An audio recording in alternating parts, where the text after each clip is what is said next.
What if I told you that surviving 35 days naked in the wild was just the beginning, and the real heart of the challenge was making your way out, beaten, battered, and completely unrescued?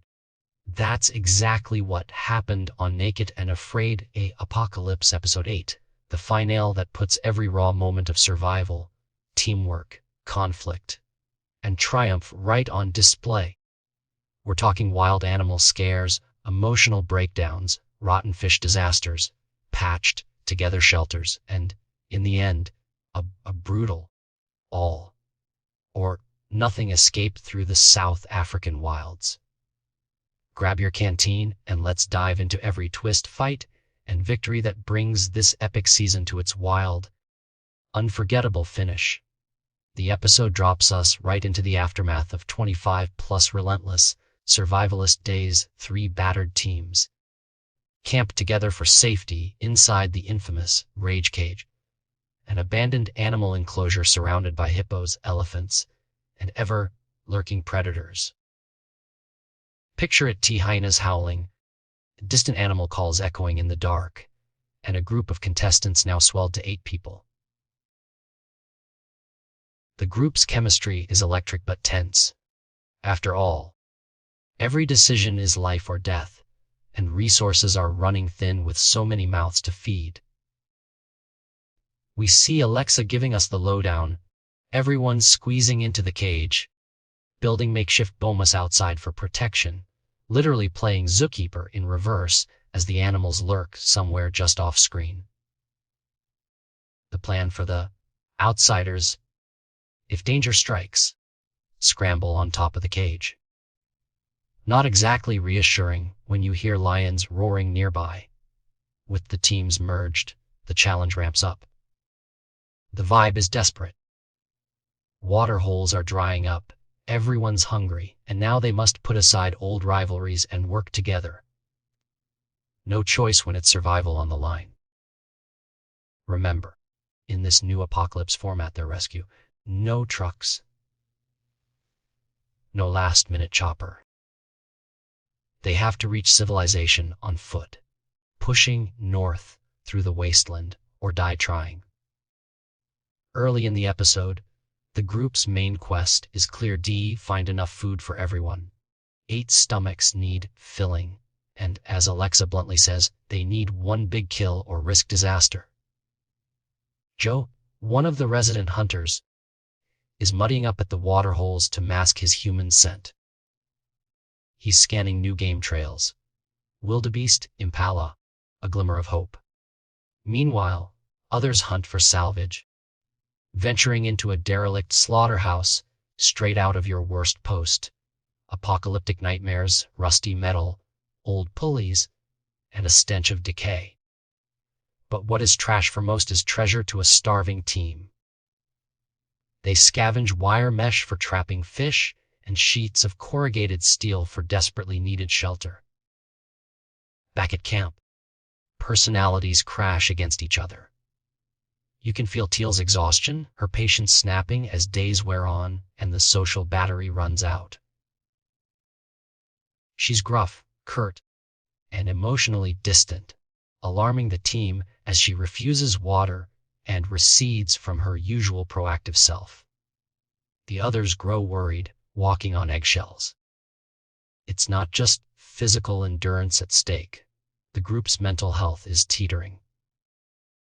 The highlight of their week: an epic, chaotic fishing expedition. Using scavenged chicken wire, rusty and hole-ridden, the full team wades into the mud, determined to net enough catfish to fuel their final escape.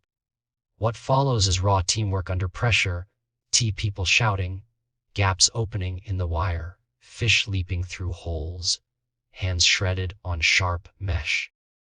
The initial attempt is chaos, more water fight than fishing, but, against the odds, they land 8 catfish. It's a collective victory that lights up the whole camp. For the first time in days, morale soars.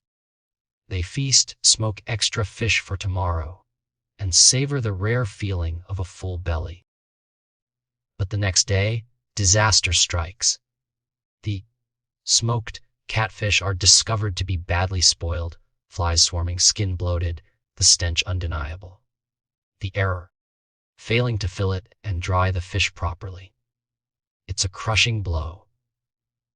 Calories are critical to fuel their looming escape, and now half their protein haul is literally rotting before their eyes. Tension rises, worries grow, and the group is forced back into survival mode, repairing the makeshift net, patching it for another desperate try while hunting for alternative food. Throughout these brutal last days, Teal's struggle becomes the episode's emotional core, her mental spiral, refusing food and water, isolating raw nerves, forces the group to intervene. Waz, her long-running partner, gently confronts her, prompting Teal to explain her burnout and apologize for her sharpness. You can feel the weight of 5 weeks grinding them down. But, importantly, Teal reassures everyone she's still fighting, proving the power of honesty and vulnerability in the most grueling of circumstances. The team's survival skills get put to the test with a sudden rainstorm threat. The makeshift roof from the slaughterhouse tin becomes crucial, shielding the rage cage from the downpour. Even here, the group dynamic is on edge. Teal clashes with Joe over a flashlight, and the whole group is stretched thin, but sheer will keeps progress inching forward. Their second fishing run is more measured and methodical. The patched-up wire net holds a little better, and the team operates more as a tight unit. They coral more catfish, enough for another group meal, restoring precious calories and giving everyone, especially Teal, a temporary boost of hope.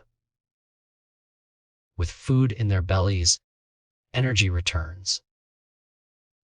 Spirits lift as they tackle waterproofing, digging trenches, and prepping for the great escape.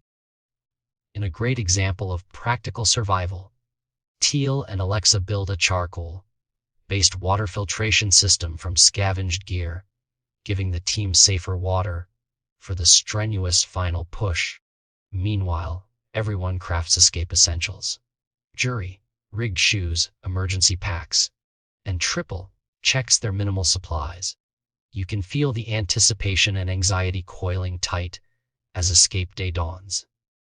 The journey out is nothing short of brutal. The group sets off as one, trekking over 8 miles of punishing bush, a gauntlet of spiked thorns, vicious fire ants, and relentless heat, with triple-digit temperatures and more than 1,000 feet of elevation gain. They're exhausted, battered, and ragged. Water runs low, and everyone is operating at the edge. Morale wavers as thorns tear at flesh and legs burn with effort.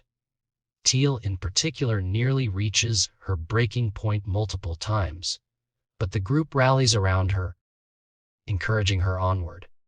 Just when it seems like they can't go any further, they crest a hill and, surprise, you hear music drifting through the air.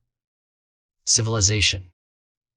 Instead of the usual helicopter or truck rescue, they're greeted by traditional African song and dance, a feast waiting, and the astonishing design culture shock of returning to humanity after so much deprivation and isolation.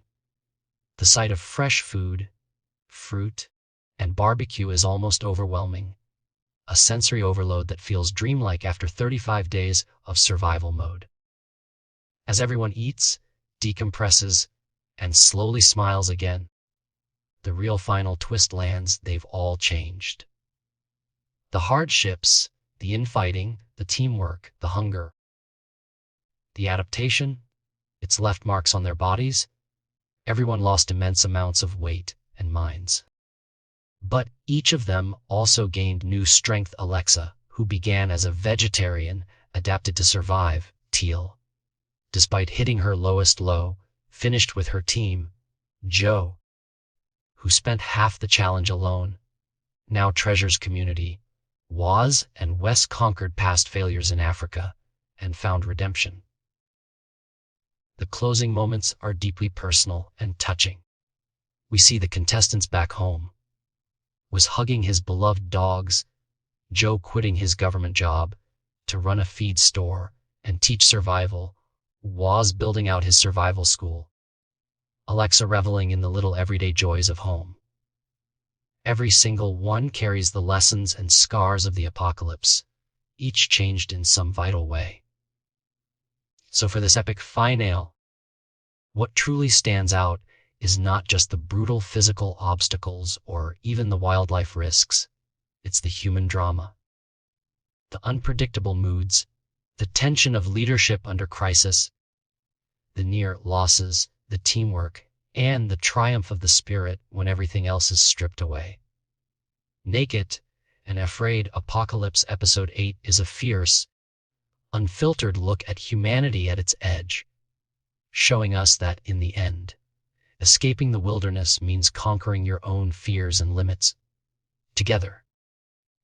And that wraps up this monumental journey. What did you think of this season's rescue twist, Teal's emotional struggle, and the creative survival solutions? Who surprised you the most? Drop your thoughts in the comments below, and don't forget to like, share, and subscribe for more epic episode breakdowns and survival stories.